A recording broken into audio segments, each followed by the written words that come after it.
વિદ્યાર્થી મિત્રો, છેલ્લે આનુવંશિકતાના સિદ્ધાંતો અને નિયમોની વાત કરી. હવે નવી ટોપિક ઉપર જઈએ છીએ.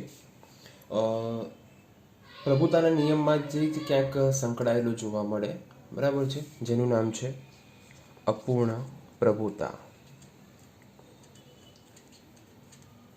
જેને આપણે કહી શકીએ ઇનકમ્પ્લીટ ડોમિનન્સ. ક્લિયર?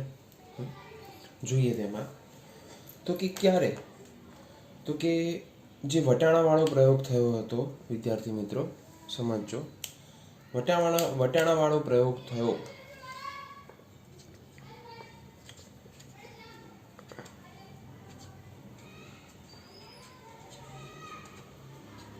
બરાબર. તે વટાણાવાળો પ્રયોગ જ અન્ય કોઈ વનસ્પતિ ઉપર, સમજો, અન્ય વનસ્પતિઓમાંના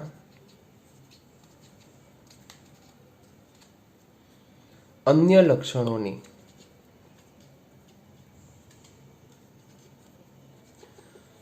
અભિવ્યક્તિ સંદર્ભમાં પુનરાવર્તન કરવામાં આવ્યો ફરીથી.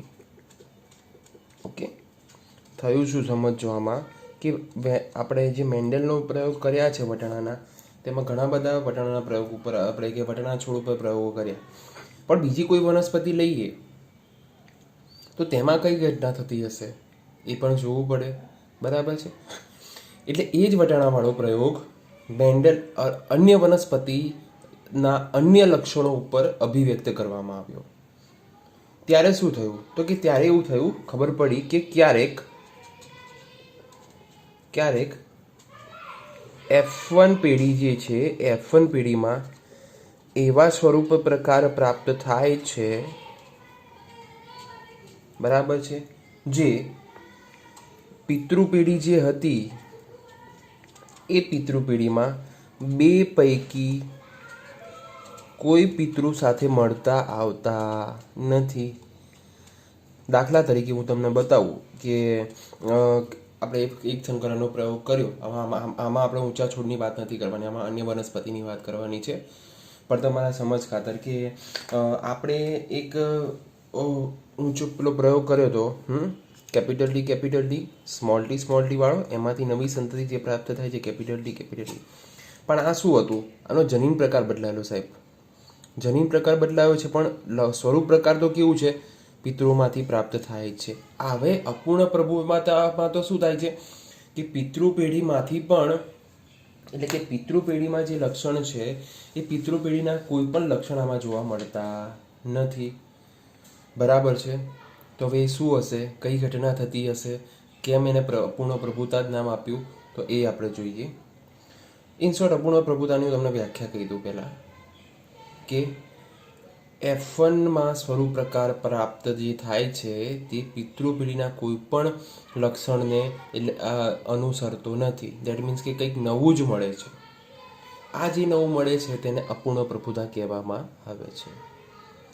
તો સર, હવે અન્ય વનસ્પતિ જે છે તમે કહો છો, તો એ અન્ય વનસ્પતિ કઈ લીધી હશે, તો કે અપૂર્ણ પ્રભુતાનો નિયમ સમજવા માટે અન્ય વનસ્પતિમાં જે નામ હતું તે છે શ્વાન પુષ્પ, જેને આપણે નામ આપી શકીએ છીએ ડોગ ફ્લાવર નામની વનસ્પતિ ઉપર પ્રયોગ કરવામાં આવ્યો છે, બરાબર છે.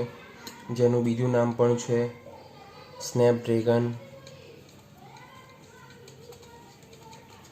જેને સાયન્ટિફિક નેમ તરીકે પણ ઓળખી શકીએ છીએ કે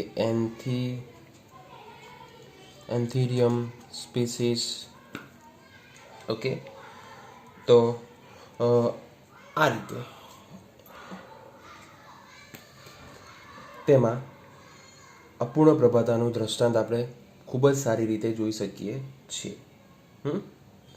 કરવાનું છે શું આમાં, તો કે અપૂર્ણ પ્રભુતાની અંદર કરવામાં આવ્યું, થોડુંક હિન્ટ આપી આમાં નહીં માં, એટલે આપણે બીજા ટોપિકમાં લઈએ છીએ કે તેમાં શું છે, તો કે પિતૃ પેઢી જે છે, વિદ્યાર્થી મિત્રો સમજો, પિતૃ પેઢી એટલે કે જે પિતૃ પેઢીમાંથી જે સંતતિ F1 પેઢીમાં પ્રાપ્ત થાય છે તે ખૂબ જ અલગ જોવા મળે છે.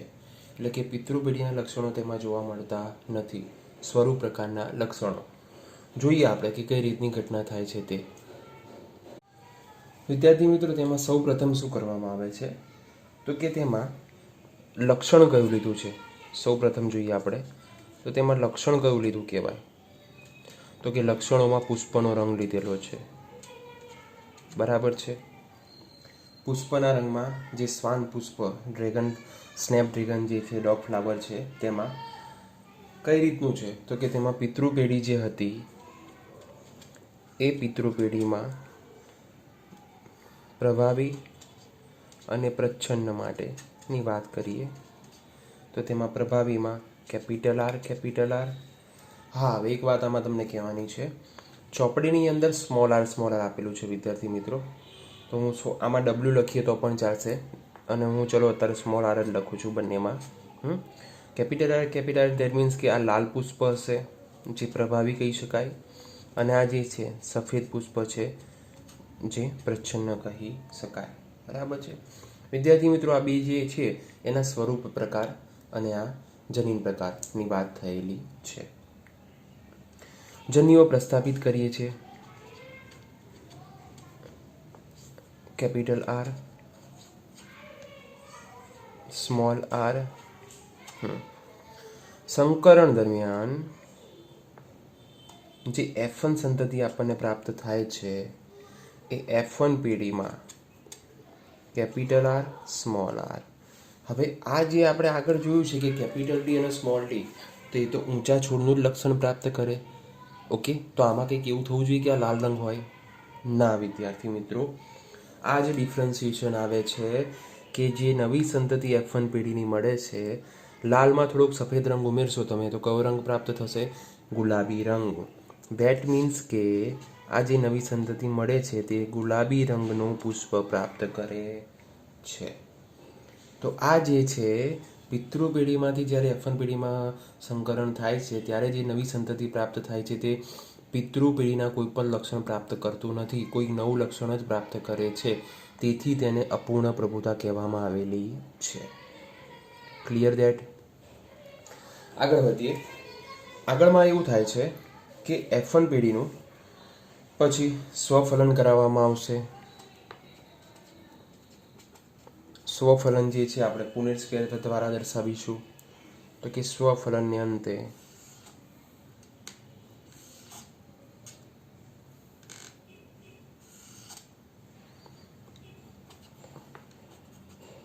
Capital R, small R. F2 પેઢી જે છે આપણે જોઈ શકીશું. જોઈએ હવે તો કેપિટલ આર સંયોજન કેપિટલ આર લાલ રંગ, કેપિટલ આર સ્મોલ આર ગુલાબી રંગ પ્રાપ્ત કરે છે. કેપિટલ આર સ્મોલ આર કયો રંગ? ગુલાબી રંગ પ્રાપ્ત કરે છે. અને છેલ્લે સ્મોલ આર જે સફેદ રંગ પ્રાપ્ત કરે છે. તો વિદ્યાર્થી મિત્રો, તમે જોઈ શકો છો કે જ્યારે આખી એક ઘટના થઈ છે, જ્યારે પિતૃ પેઢીનું F1 પેઢીમાં જ્યારે રૂપાંતરિત થાય છે, એટલે કે સંકરણ દરમિયાન જે નવી સંતતિ પ્રાપ્ત થાય છે તે નવી સંતતિમાં પિતૃ પેઢીનું કોઈ પણ લક્ષણ જોવા મળતું નથી.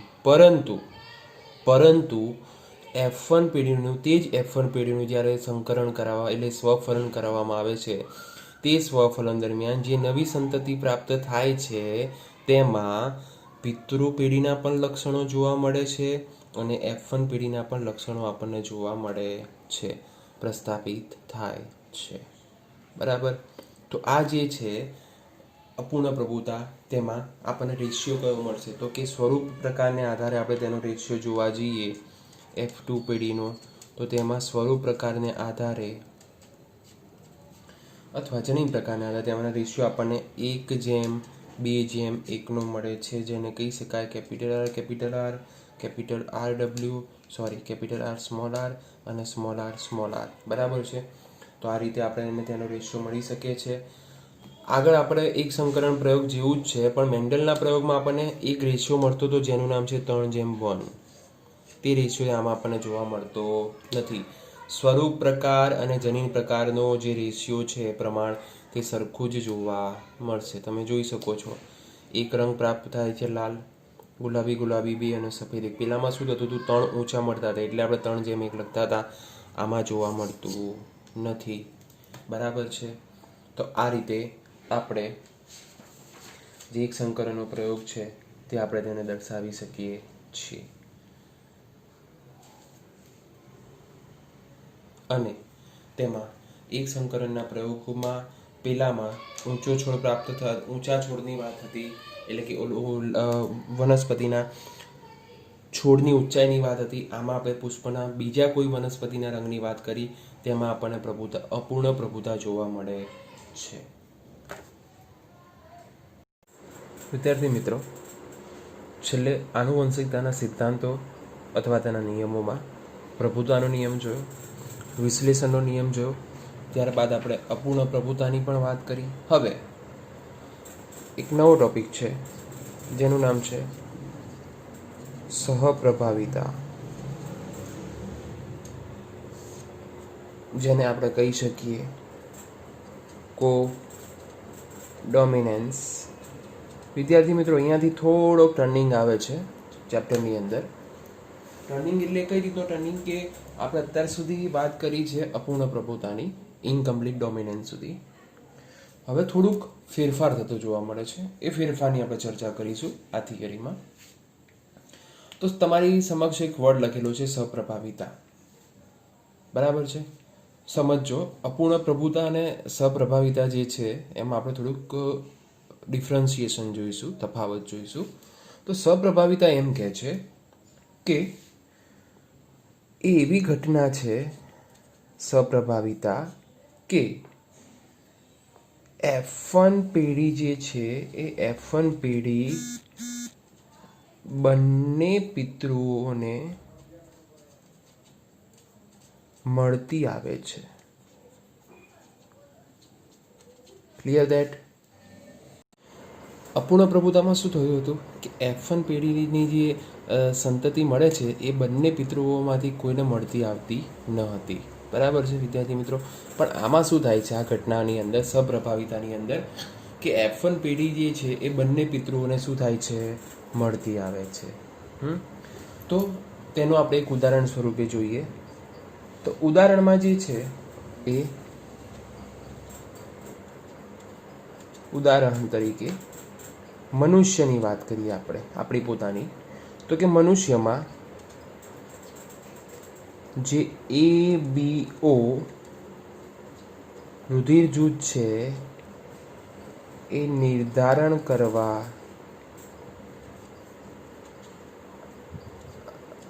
વાળા વિભિન્ન પ્રકારના, સમજો, વિભિન્ન પ્રકારના રક્તકણો છે, જેના દ્વારા આપણે આ સપ્રભાવિતા સમજીશું. હવે ચર્ચાની શરૂઆત કરીએ કે ABO રુધિર જૂથ છે એ ABO રુધિર જૂથનું નિયંત્રણ કોના દ્વારા? તો કે આઈ જનીન દ્વારા થાય છે. ટૂંકી રૂપરેખા આપું છું, પછી આપણે એની આગળ ચર્ચા કરીએ. સર, આ શું છે?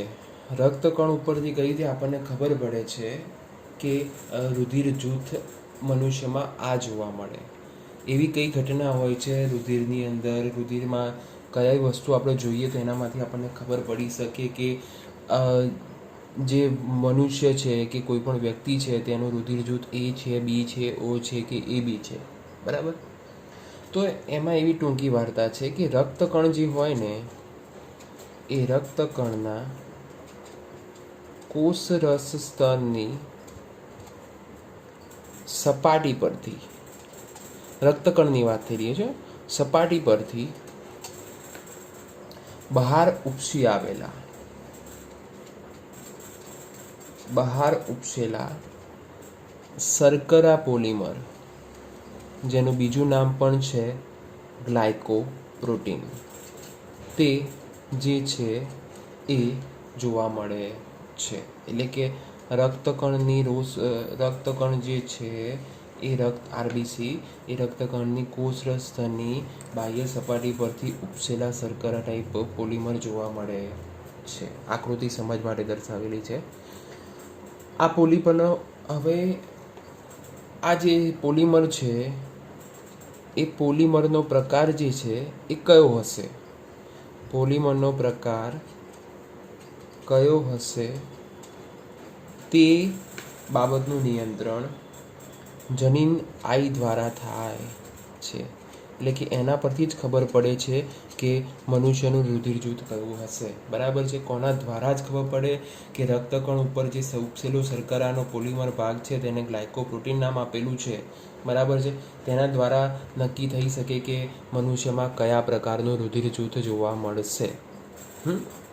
હવે આ જે જનીનની વાત કરી એ જનીનની ચર્ચા કરું તો કે આ જનીન જે છે વિદ્યાર્થી મિત્રો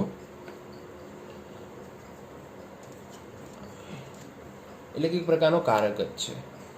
એ આઈ ના 3 કારકો 3 અલેલ કારકો આપણને મળે છે. કયા કયા 3 કારકો? તો કે સૌથી પહેલા આઈ એ, આઈ બી અને છેલ્લે સ્મોલ આઈ જોવા મળે છે. ઓકે, આ એવું હશે કે એક ઉદાહરણ સમજાવું તમને કે એ અલગ બી અલગ ને સ્મોલ આઈ કઈ રીતે સર અલગ થઈ શકે? તો કે મેં તમને આગળ જેમ સમજાવ્યું કે રક્તકણ ઉપર જે ગ્લાયકોપ્રોટીન નામનું જે છે શર્કરા, બરાબર, એ ગ્લાયકોપ્રોટીન નામની શર્કરા શું થશે? ત્યાં ઉત્પન્ન થતી હશે.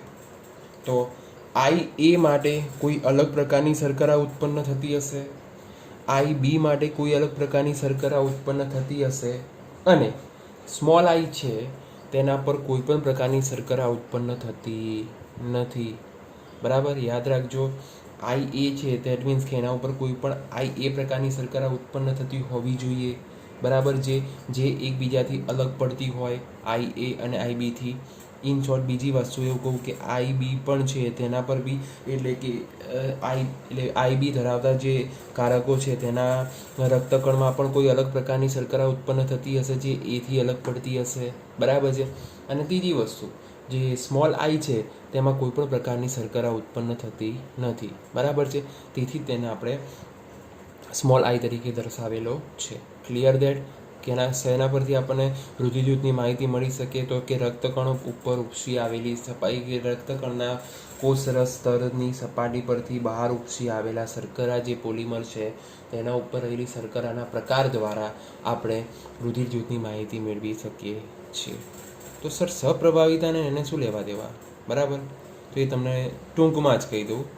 અપૂર્ણ પ્રભુતામાં એવું હતું કે F1 પેઢીની જે F1 પેઢી મળે છે તે પિતૃઓ કરતાં કેવી હોય છે? એકદમ અલગ. એટલે કે પિતૃઓના લક્ષણો F1 પેઢીમાં જોવા મળતા નહોતા, તેથી તેને અપૂર્ણ પ્રભુતા નામ આપ્યું. પણ સપ્રભાવિતા કેમ નામ આપ્યું છે તેની ચર્ચા જ આપણે આમાં કરવાની છે કે F1 પેઢી જે છે એ F1 પેઢીની અંદર બંને પિતૃઓને મળતી આવે છે. એ આગળ જોઈએ ચર્ચા, અને એના પરથી આપણે સિદ્ધાંત સાબિત કરીએ કે સપ્રભાવિતા શું છે. બરાબર, આગળ ચર્ચા કરી વિદ્યાર્થી મિત્રો કે આઈ એ અલગ ઉત્પન્ન કરતી હશે શર્કરા, આઈ બી દ્વારા અલગ શર્કરા ઉત્પન્ન થતી હશે ને કે સ્મોલ આઈ છે તે રક્તકણ ઉપર કોઈ પણ પ્રકારની શર્કરા ઉત્પન્ન થતી હશે નહીં. કેમ એવું? કારણ કે એવું છે કે મનુષ્ય જે છે એ મનુષ્ય દ્વિકીય સજીવ છે. બરાબર છે, જેને આપણે 2n પણ કહી શકીએ છીએ. ઓકે, એટલા માટે પ્રત્યેક વ્યક્તિમાં આ 3માંથી કોઈ 2 પ્રકારના જનીન જોવા મળે. એટલે એવું કહી શકાય કે 3 જનીન તો જોવા મળવાના નથી 2n છે એના કારણે. બરાબર, એટલે કે પ્રત્યેક વ્યક્તિ જે છે એ પ્રત્યેક વ્યક્તિમાં આ 3માંથી 2 પ્રકારના જનીન કારક જોવા મળશે. ઓકે, હવે થોડીક પ્રભાવી અને પ્રચ્છન્નની વાત કરી લઈએ. તો આ જે 3 કારક છે આઈ એ, આઈ બી અને સ્મોલ આઈ. ઓકે, તો વિદ્યાર્થી મિત્રો એવું કહી શકાય કે આઈ એ અને આઈ બી જે છે એ સંપૂર્ણ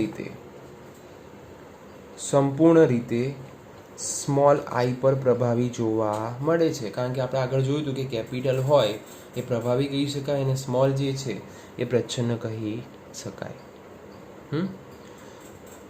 હવે થોડીક એ ચર્ચા કરીએ આગળ. તમને આનો આઈડિયા હશે તો પણ ચર્ચા કરીએ છીએ કે હવે જો એક કારક ઉપર એટલે કે એક જ્યારે જનીન ઉપર જ્યારે એવું થાય કે તેની ઉપર બે વસ્તુ આઈ એ અને સ્મોલ આઈ આવેલા હોય, સ્મોલ આઈ બંને હાજર હોય, ઓકે, તો ત્યારે પ્રભાવી કોણ બની શકશે?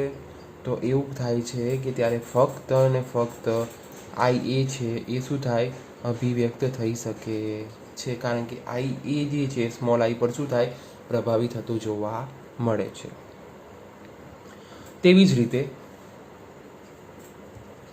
જ્યારે આઈ બી અને સ્મોલ આઈ બંને હાજર હોય ત્યારે કોણ થશે અભિવ્યક્ત? તો આઈ બી જે છે એ અભિવ્યક્ત થશે. કેમ? તો કે આ પ્રભાવી જે છે એ પ્રચ્છન્ન ઉપર શું થાય? હાવી થાય છે અથવા અભિવ્યક્ત થાય છે. સર હવે આ બે ચર્ચા કરી લીધી, ઓકે.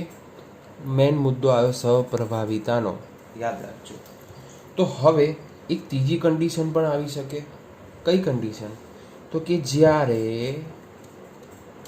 પરંતુ એવું થાય કે પણ જ્યારે આઈ એ અને આઈ બી બંને સાથે હાજર હોય, ઓકે, સાથે હાજર હોય તો શું થતું હશે?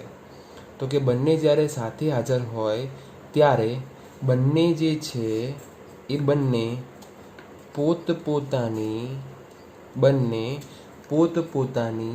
શર્કરાની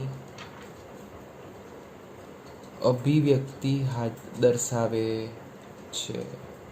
પોતપોતાની અભિવ્યક્તિ દર્શાવે છે, બરાબર. અને આ જે ઘટના થાય છે દર્શાવવાની, અભિવ્યક્તિ દર્શાવવાની, તેને જ સહપ્રભાવિતા નામ આપેલું છે. તેને જ સહપ્રભાવિતા કહી શકાય છે, બરાબર. તો એવું કહી શકાય કે આઈ એ તો આઈ બને છે, આઈ બી સ્મોલ આઈ, તો દેટ મીન્સ કે એ આઈ બીમાં અભિવ્યક્ત થાય. પણ આઈ એ અને આઈ બી જોડે હોય તો બંનેની તાકાત છે પોતપોતાની શર્કરાને અભિવ્યક્ત કરવાની. એટલે તેની અંદર આઈ એ અને આઈ બી બંને અભિવ્યક્ત થાય. અને આઈ એ અને આઈ બી બંને સાથે અભિવ્યક્ત થાય છે, સાથે પ્રભાવિતા દર્શાવે છે. તેથી તેને નામ આપેલું છે સહપ્રભાવિતા. Clear students? તો આ વાત થઈ સહપ્રભાવિતાની વ્યાખ્યાની. હવે આ જે બધા જનીનો છે તેને ભેગા કરીને 6 પ્રકારની જે શર્કરા અભિવ્યક્ત થાય છે તેની આપણે વિભિન્ન પ્રકારના જનીન પ્રકાર અભિવ્યક્ત થાય છે તેની ચર્ચા કરીશું. હવે રક્તકણ ઉપર આ જ કારણે રક્તકણો ઉપર એટલે કે રક્તકણોમાં એ અને બી બંને પ્રકારની જે શર્કરા જોવા મળે છે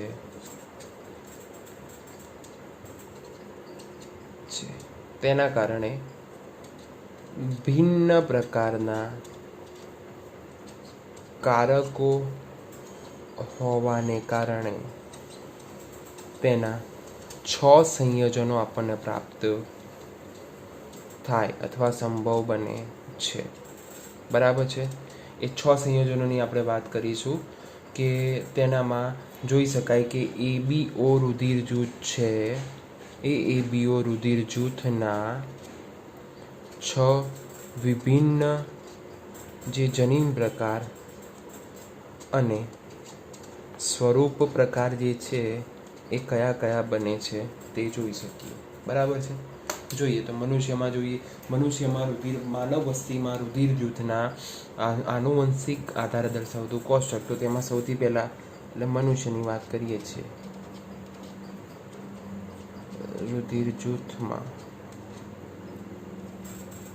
આનુવંશિક સપ્રભાવિતા પૂછાય તો આ બધું લખવું જરૂરી છે.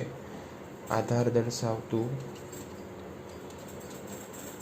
કોષ્ટક જોઈએ. તેમાં સૌથી પહેલાં આપણે માતા પિતાની વાત કરીશું, એટલે કે પિતૃપેઢીની વાત કરીએ તો કે પિતૃપેઢી જે છે એ પિતૃ એકમાંથી કારક અથવા LL, પિતૃ બેમાંથી LL અથવા કારક. સંતતિનો જનીન પ્રકાર કયો હશે તે જોઈશું. અને છેલ્લે તેના આધારે સંતતિનું રુધિર જૂથ કયું બને છે તે પણ જોઈ શકાય. ઓકે, જોઈએ તો સૌથી પહેલાં પિતૃપેઢીમાં જે રુધિર જૂથનો એટલે કે શર્કરાનો જે પ્રકાર છે રક્તકણ ઉપર એ IA, માતામાં પણ IA. તો એ જનીન કયું મળશે સંતાનમાં? તો કે IA જનીન મળે છે. જો IA જનીન મળતું હોય તો તે શું થયું કહેવાય? એ રુધિર જૂથ એની નિશાની કહેવાય. દેટ મીન્સ કે એ મળશે. સપોઝ IB છે અથવા IA છે અને સ્મોલ I મળે છે તો કોઈ એક જનીન જે છે પ્રભાવી હોવાને કારણે તે સંતતિમાં પણ શું દર્શાવશે? પ્રભાવીપણું દર્શાવશે.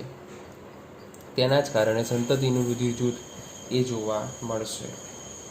એઝ ઇટ ઇઝ IB રુધિર જૂથ B. As it is IB small I, પછી તેના આધારે IB સ્મોલ I રુધિર જૂથ મળે B.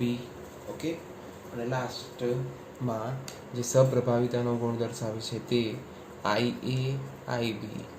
બંનેમાં અલગ અલગ હોવાના કારણે બંનેની તાકાત છે કે પ્રભાવીપણું દર્શાવવાની. ઓકે, શર્કરા અલગ અલગ ઉત્પન્ન કરવાની તાકાત ધરાવે છે, ક્ષમતા ધરાવે છે. તેને કારણે બંને અભિવ્યક્ત સંતતિમાં જોવા મળશે. બંને અભિવ્યક્ત સંતતિમાં થાય તેના કારણે તેનું રુધિર જૂથ AB જોવા મળે છે.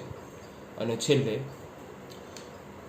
સ્મોલ I ઓકે પ્રચ્છન્નપણું દર્શાવે છે. સ્મોલ I જોવા મળશે. રક્તકણ ઉપર કોઈ પણ પ્રકારની શર્કરા જોવા મળતી નથી. તેને કારણે તે મનુષ્યનું રુધિર જૂથ એટલે કે સંતતિનું માતા પિતાનું રુધિર જૂથ પણ એક પ્રકાર એ O હોય તો તેના સંતતિનો પ્રકાર જનીન પ્રકાર પણ IA સ્મોલ I બનશે. અને તેને જ કારણે તેનું જે રુધિર જૂથ છે એ રુધિર જૂથ બનશે O પોઝિટિવ અથવા O નેગેટિવ એવું આપણે કહી શકાય. બરાબર છે. તો આ સપ્રભાવિતાનો ગુણ એક જ સેન્ટેન્સ દર્શાવવા માટે આખો સપ્રભાવિતા દર્શાવી શકાય છે, જેને આપણે થોડુંક અલગ રીતે દર્શાવ્યું. આગળ જે આપણે છેલ્લે જોયું મેન્ડલનો એક સંકરણનો પ્રયોગ, તેના આધારિત આપણે ઘણા બધા પ્રયોગો સાબિત કર્યા, દાખલાઓ સાબિત કર્યા. બરાબર છે. પણ આ સપ્રભાવિતા કંઈક નવીનતા છે, જેનાથી સપ્રભાવિતા આગળ આપણે અપૂર્ણ પ્રભાવિતા જોઈ કે તે પિતૃપેઢીમાંથી F1 સંતતિમાં એક પણ લક્ષણ જોવા મળતું નથી. અને સપ્રભાવિતા શું છે? તો કે પિતૃપેઢીના માતા અને પિતાના બંનેના નર અને માદાના બંને લક્ષણો સંતતિમાં આવે જ એવું સપ્રભાવિતા દર્શાવે છે. તો આજે આપણે પૂર્ણ કર્યું સપ્રભાવિતા. Thank you.